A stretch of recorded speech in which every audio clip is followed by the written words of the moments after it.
Today we are going to learn the second prose piece prescribed for 10th grade students found in the textbook Forced Flight. The title of this prose piece is Nelson Mandela Long Walk to Freedom, written by Nelson Mandela himself. Before going to the details of the chapter, what the chapter contains for us, a few words about its author, Nelson Mandela. Nelson Mandela is a word or a name in history that I think needs no introduction. It's because no educated person might be unaware of this name or this word, that is Nelson Mandela. He was a South African anti-apartheid revolutionary political leader, philanthropist who served as the president of South Africa from 1994 to 1999. In fact, he was the country's first black head. Long Walk to Freedom is an autobiography written by Nelson Mandela. The book profiles his early life, coming of age, education, and the period he spent in prison. Interestingly, the book has been adapted into a film with the title Mandela Long Walk to Freedom. Our present chapter is an extract from this book, and that is his autobiography with the same name. In this extract, Mandela speaks about a historic occasion, an important or a grand occasion, and that was the inauguration. What was this inauguration? Actually, Nelson Mandela had become the first black president, South Africa's first black president, after more than 3 centuries of white rule. So it was indeed an auspicious occasion. Now, with this background, if you try to learn this chapter, you will find it quite easy. I urge you not to take this as a fictitious story. It's not some sort of fiction that you will enjoy in that way or with that viewpoint. It is a piece of autobiography or an extract taken from an autobiography. So with this background, if you try to read this chapter, you will be in a position to understand it easily. Now, in my keeping the limited time and space in my mind, I'll try to give a detailed description of what this chapter contains, and then you can read it for yourself. You will have a thorough and clear understanding. So let's look into the chapter. As the chapter opens, we find that it was actually the 10th of May, and it was very bright and sunny. It was quite clear. It was the day of oath for Nelson Mandela. Mandela was supposed to take oath as the first black president of South Africa. Then we read that a large number of people, a large number of leaders from all around the world had gathered there in order to enjoy or be a part of this grand ceremony, this grand occasion, and that was inauguration.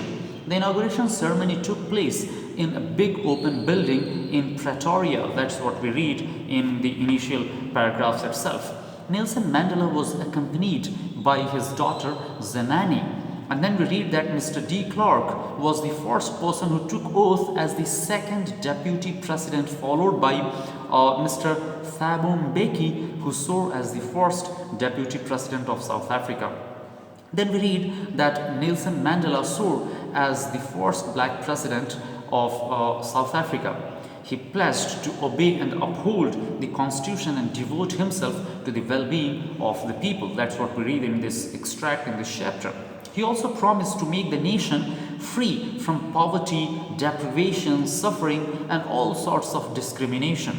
When he had taken oath, we read that South African jets, displayed the military power. It was much like maybe what happens in our country on Republic Day. Maybe it can be compared to that. The highest military generals saluted him, and then Nelson Mandela recounted that they would have arrested him many years before instead of saluting him, like what happened that day on the day of this inauguration. It was followed by playing of two national anthems. One was sung by the whites and the other was sung by the blacks. And then as we read further, we read that Nelson Mandela remembers the days gone by, which will soon be a part of history, where the whites had formed a system of racial dominance against the blacks. This is what we read in this chapter. Now it is a system that recognized the rights and freedom of all people. So it was indeed a historic and important occasion for these people of South Africa. Then we read that Nelson Mandela regretted the loss of thousands of people and remembered that it was their sacrifice, actually their sacrifices for the freedom from discrimination.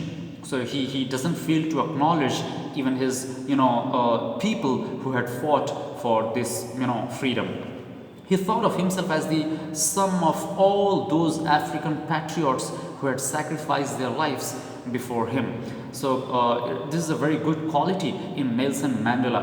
He doesn't take the credit of everything on himself. He gives due credit to all the other patriots who had died before him. Then we read that Mandela said that the country is rich in minerals. Although his country is rich in minerals, but its greatest wealth is its people. Then Mandela further says that being black or white is not the token of greatness. It's not a token of superiority. No one is born hating other person. So this is how this is what he tries to explain. He tries to make us understand in his speech. And then he says that people should love one another because love is something that comes naturally. It comes from within. And then then we read, as we read further, we see that Nelson Mandela talks about twin obligations of a man. He says that a man has got two obligations. One is an obligation to his family, his wife, his children, and the other obligation is also he has duties to perform for his community and his country. And then he further says that a black man was punished if he tried to live like a human being and forced to live apart from his people. So he was not able to perform his duties to his family. This is what we read. This was a pathetic condition in South Africa. Towards the end, we read that Mandela talks about what freedom meant to him at different stages. First of all, we read that as a kid, he just wanted to run in the fields and wanted to stay out at night. It's just what happens with most of the kids. If you just allow them to go out to play, to spend, to spend time with their friends, that is all something that they wish for. They are very happy if you just give them this sort of freedom. It was no exception even in the case of Nelson Mandela. As a kid, freedom meant only this, only these things to him. He just wanted to go out and stay out at night and run in the fields. Then as he grew older, he wanted the freedom of livelihood for himself. He wanted the freedom to choose his livelihood and for his family. So some, enhancement or some change in his definition of freedom came to him as he grew older. But soon he realized that such freedom was only an illusion. It was not actually the actual freedom. He realized that his brothers and sisters who looked much like him were not free at all. And it was then that he decided to join African National Congress, and he joined it because he had become mature enough to realize, to understand what freedom actually means. He desired that everyone should be given the right to live his life with dignity and respect. He wanted the oppressor and the oppressed to be liberated. According to him, it is not the only the oppressed that needs freedom, but it is the it is the person who oppresses as well. The oppressor and the oppressed both need to be liberated.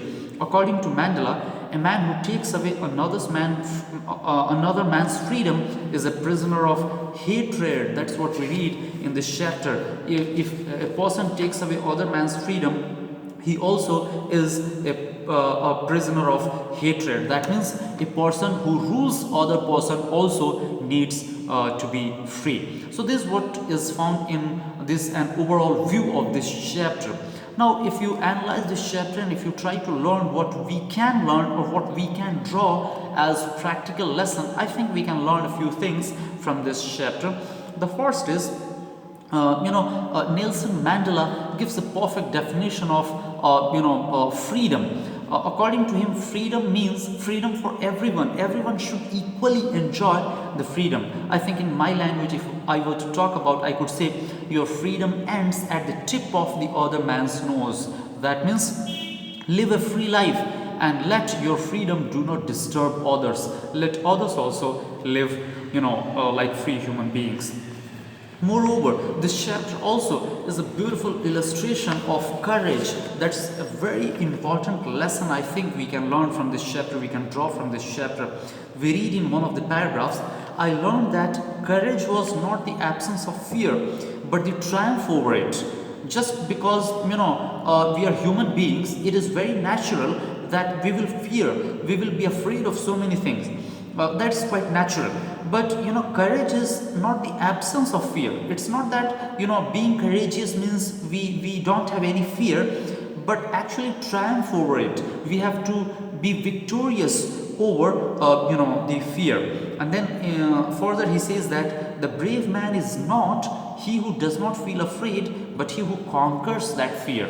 So bravery is in conquering the fear, not it's not in not being afraid. As a human being, we have fear, we feel afraid of so many things, but we should learn to conquer it. I think these are two important lessons that we can draw from this chapter, besides so many other lessons that it teaches. Please feel free to ask any further questions if you have in the comment section.